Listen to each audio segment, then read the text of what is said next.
사랑하는 교회 여러분, 2020년도가 참 힘들게 진행되고 있지만 또 우리는 우리의 삶을 돌아보면 하나님께서 우리에게 많은 은혜를 베풀고 계시고 또 베풀어 주셨음을 우리는 알 수가 있습니다.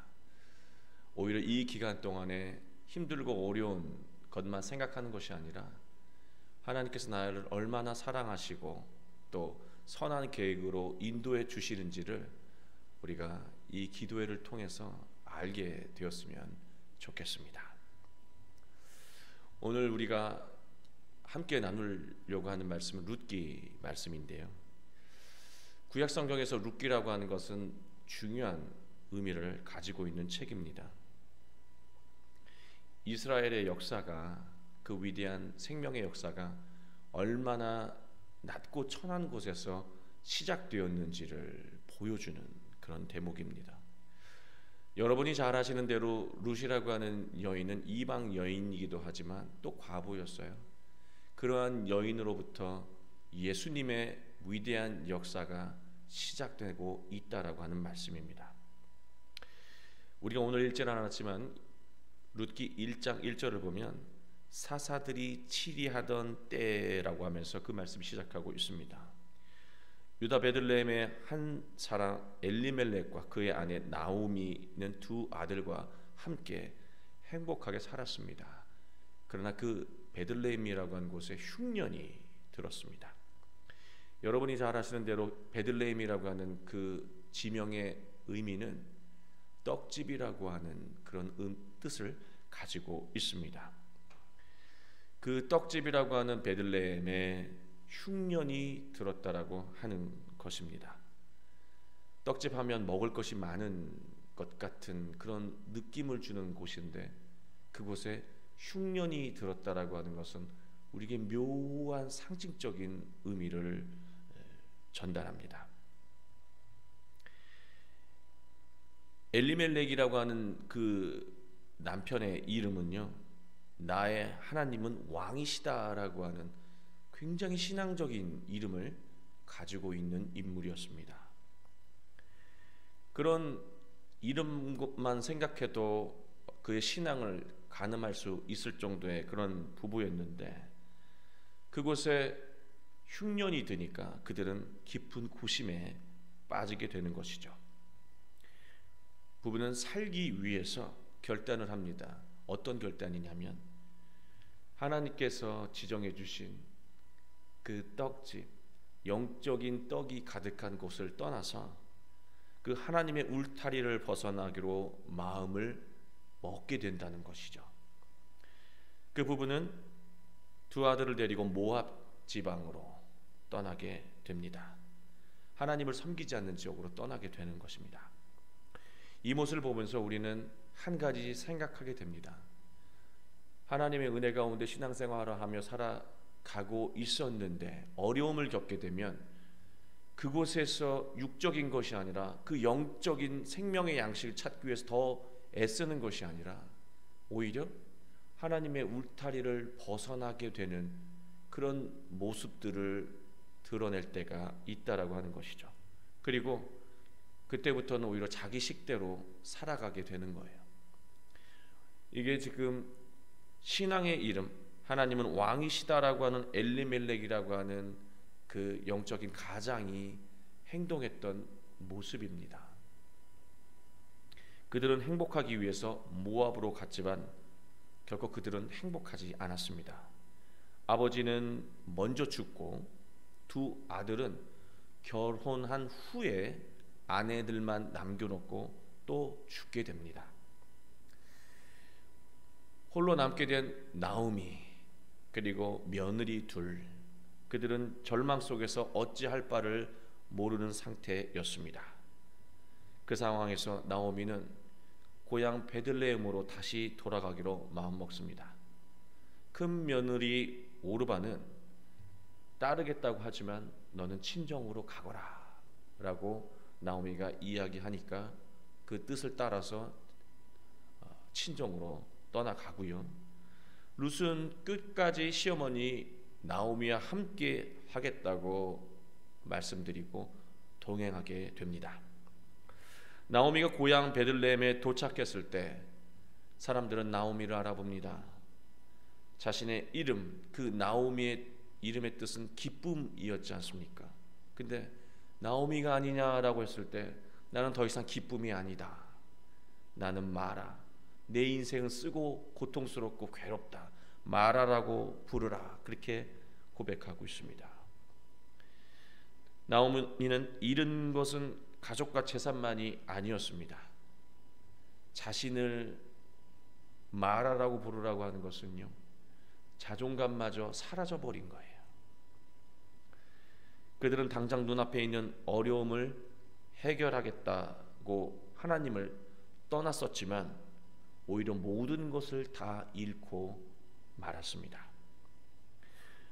여러분, 모압 땅에서 모든 것을 다 잃고 가족까지 잃게 될 거라고 알았다면 아무리 흉년이라고 해도 그 베들레헴 땅을 떠나지 않았을 것입니다. 여기서 우리가 하나 놓치지 말아야 하는 것은 어려움을 겪을 때 자기 식대로 해결하겠다라는 마음을 갖게 되면 더 큰 고난을 겪게 된다는 것을 우리는 기억해야 한다는 것입니다. 하나님은 절망의 늪에 빠진 두 고부를 베들레헴으로 이끄셨습니다. 그리고 생명의 떡이 있는 그곳에서 다시 시작하게 만드셨습니다. 하나님의 말씀이 있는 곳으로 돌아오기는 했는데 현실은 달라진 게 없습니다. 여전히 혹독했습니다. 나오미와 룻은 하룻끼 일을 해결하기 위해서 여러분이 잘 아시는 대로 이삭을 주어야 했습니다. 이삭을 주어야 하는 현실은 인생의 바닥까지 왔다는 거예요. 가라지를 주워 먹어야 된다라고 하는 것은 내일에 대한 희망이 없어요. 내일에 대한 희망이 없다는 것은 바닥 같은 인생이라고 하는 말씀입니다. 이삭을 줍는 것으로 근본적인 삶의 문제가 해결되는 것은 아니죠. 여기까지만 본다면 하나님의 말씀이 없는 모압 땅에서 절망스럽게 사는 것이나 하나님의 말씀이 있는 베들레헴에 돌아와 사는 것이나 형편적인 것은 아무것도 달라진 게 없습니다. 똑같아요. 여기까지만 보면 그렇다는 거예요. 그러나 오늘 말씀을 보면 누구를 만납니까? 그들의 능력으로 해결할 수 없는 그 시점에 누군가를 만나게 하는데요. 그가 바로 하나님의 사람 보아스였습니다. 바로 보아스를 통해서 하나님께서는 축복의 문을 열어주셨다라고 하는 거예요. 저는 어떤 사람을 의지하라고 하는 것이 아닙니다. 우리가 생각하지도 못했던 것, 계산하지도 못했던 곳에서 하나님은 놀라운 그 시작을 열어주신다는 말씀입니다. 이사야 55장 8절 9절 보면 이런 말씀이 있습니다. 이는 내 생각이 너희의 생각과 다르며 내 길은 너희의 길과 다름이니라. 여호와의 말씀이니라. 이는 하늘이 땅보다 높음 같이 내 길은 너희의 길보다 높으며 내 생각은 너희의 생각보다 높음이니이다. 여러분, 달라진 게 하나도 없네요. 인생의 바닥도 똑같고 절망도 똑같네요 라고 생각하는 것이 우리의 계산이고 우리가 보는 영적인 시야입니다. 그러나 하나님께서 보시는 그 시야는 우리의 영적인 시야, 우리의 계획과 더 높고 다르다라고 성경은 말하고 있습니다. 하나님은 절망 속에 있는 두 여인에게 한 사람을 만나게 했습니다. 그 보아스를 통해서 새로운 시작이 열린 겁니다. 하나님의 축복은 전혀 예상할 수 없는 낮고 부끄러운 자리에서 시작된다는 사실을 기억해야 합니다. 여러분, 지난 엊그제 우리가 함께 나누지 않았습니까? 예수 그리스도의 복음의 검으로 어리석은 자존심을 끊어내야 한다고 말씀을 나누었습니다. 자존심 상하는 그 낮고 부끄러운 삶의 자리, 하나님은 나오미가 낮아질 때까지 기다리신 겁니다. 나오미가 더 이상 내려갈 곳이 없이 겸손해졌을 때, 오직 하나님만 의지할 수밖에 없을 때까지 기다리신 거예요. 내려가니까 그때 하나님은 축복의 문을 열어주셨습니다. 이 말씀을 다르게 말하면, 낮아지고 겸손해져야 하나님의 말씀이 그제서야 귀에 들린다는 거예요. 아직 내 기운이 남아있고 내 의지가 남아있고 내 방식이 남아있으면 하나님의 말씀, 그 음성이 들리지 않는다는 거예요. 아직도 내 방식이 남아있으면, 내 의로움이 남아있으면. 그러나 모든 것을 다 내려놓고 겸손해지니까 하나님의 말씀이 들린 것이고, 그 음성을 따라 살아가니 복의 문이 열린 것입니다. 고난과 어려움 앞에서 우리가 자존심을 부린다면 하나님은 그 마지막 자존심까지 다 사라질 때까지 고난을 겪도록 기다리실 수밖에 없는 것입니다. 우리는 모두가 상처와 아픔, 그리고 인생 속에서 크고 작은 문제를 가지고 살아가고 있습니다. 그러나 그것을 부끄러워하며 숨기고만 있다면 그것은 그대로 상처로 남고 열등감으로 남고 말 것입니다.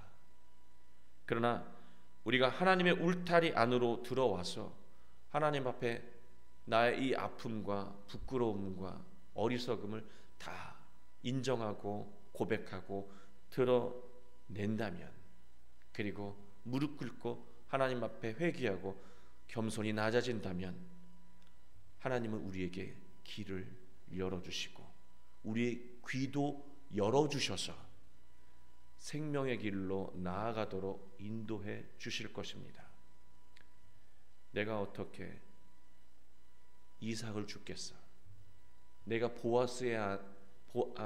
내가 엘리멜렉의 아내였는데 내가 어떻게 이삭을 주우면서 인생을 살겠어라고 계속해서 겸손해지지 않았다면 생명의 역사는 열리지 않았을 겁니다.